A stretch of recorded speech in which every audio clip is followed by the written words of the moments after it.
Do you want the Jews to fully submit to the Muslim and pay them a tax until they're humiliated?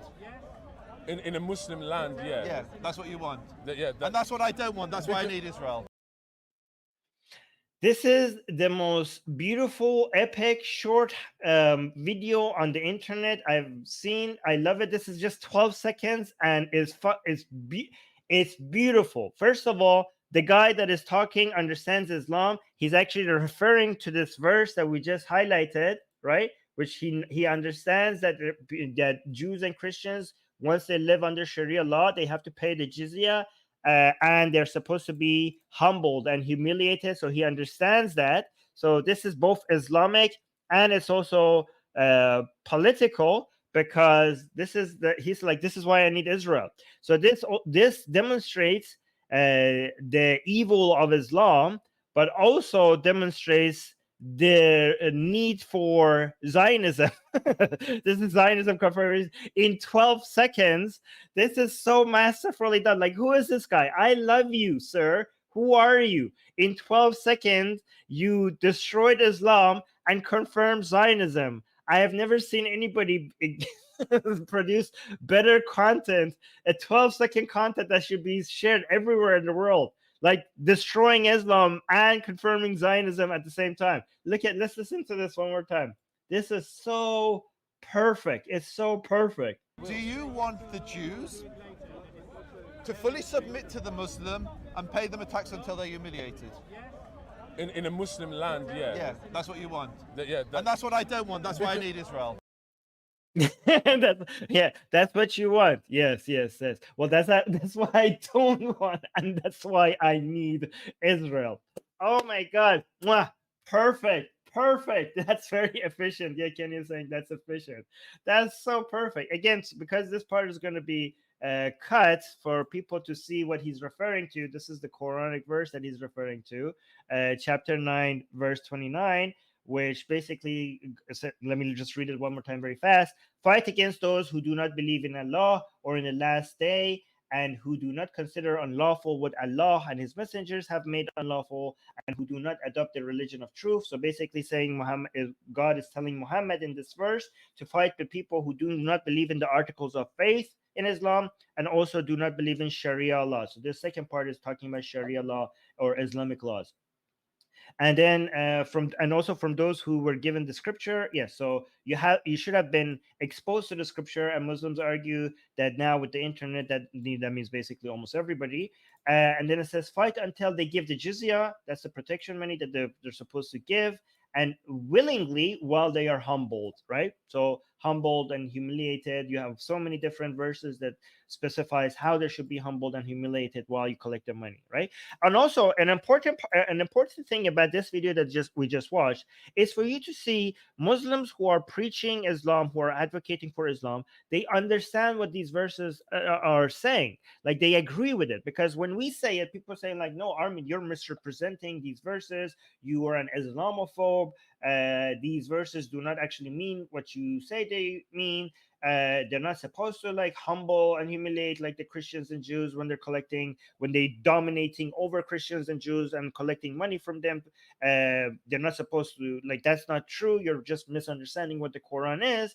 But again, videos like this shows that no, the people who have studied this, and there are Dawah boys basically going out there defending Islam, they actually believe this. Like, look, this guy is confirming that this is the Islamic view. Do you want the Jews to fully submit to the Muslim and pay them a tax until they're humiliated? In a Muslim land, yeah. Yeah. In a Muslim land, yes. So yeah, they're confirmed. Like, this is not our interpretation of the Quran. This is the Islamic interpretation. And again, when I say Islamic interpretation, just this guy is not my evidence. Okay, we have the Quran, we have the Hadith, that a lot of Hadith comments on Quranic verses, and we also have the tafsir by Islamic ulama, Islamic scholars throughout Islamic history, many of them Arabic being their native tongue, and they have gotten the same interpretation that we're telling you here. And if all of these people are getting it wrong, then the Quran is useless, because people who have dedicated their lives understanding the Quran and writing about it with and their native language being the Quran. Not only that, they have studied the Arabic language. If they're getting it wrong, then the Quran is a useless book that nobody can understand anyways. So, right? Also, beyond just that, let me make sure that I show you this hadith for people, because I was referring to, yeah, you're supposed to protect the Christians and Jews while you have dominated over them and you make them fully submit to Islamic Sharia law. They don't have to convert to Islam. Christians and Jews don't have to convert to Islam. People like me, atheists, people, infidels, Hindus, Buddhists, they are supposed to either convert to Islam or die.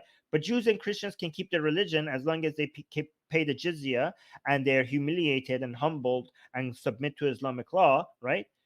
However, that's a temporary phase, because at the end of the day, the Muslims are supposed to come for the Jews. Yeah, so let me actually show you this. So especially Jews have to be careful, right? So that's a temporary phase where Jews pay the protection money and the Muslims will protect them, kind of like the mafia. But eventually, Muhammad himself, he says, again, guys, this is Sahih Muslim, okay? There's no denying that this is part of Islam. Like, this is a fundamental part of Islamic teaching, inseparable. This is, when I say Sahih Muslim, just understand that that means that it's an inseparable part of all four Islamic Sunni school of thought, right? So Muhammad here, Allah's Messenger, sallallahu alayhi, he says here, the last hour would not come. The last hour means the last days, basically the end of times, right? The last hour means the end of times, right? So he's saying the last hour would not come unless the Muslims will fight against the Jews and the Muslims will kill them. YouTube, again, this is Muhammad is saying this. I'm not saying it. Please do not strike down this video. Until the Jews would hide themselves behind a stone and a tree, and a stone or a tree would say. So, guys, basically, the end of times, Muslims will be killing Jews. They will find chasing them, killing them, and then the Jews apparently would be hiding behind stones and trees. But then an Islamic miracle will happen, because the stones and trees will speak out. They will speak out. The trees will speak. And what would they say? They say, Muslim, or the servant of Allah. So they would say, hey, Muslim, hey, servant of Allah.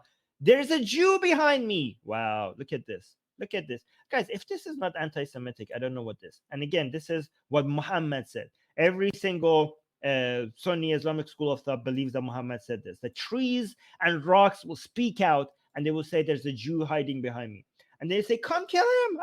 There's a Jew here. Come kill him. Again, YouTube, not my words. Please, I'm just exposing this hateful, disgusting ideology. These are not my views. However, guys, there's a Jew tree. Did you know Islam believes that there's a Jew tree? Yes, there's a Jew tree. So all the trees and all the rocks will speak out, but the Qarqad tree, the tree of Qarqad, would not say. So this one will stay silent, for it is the tree of the Jews. Okay, so this tree will not speak out because it's a Jewish tree.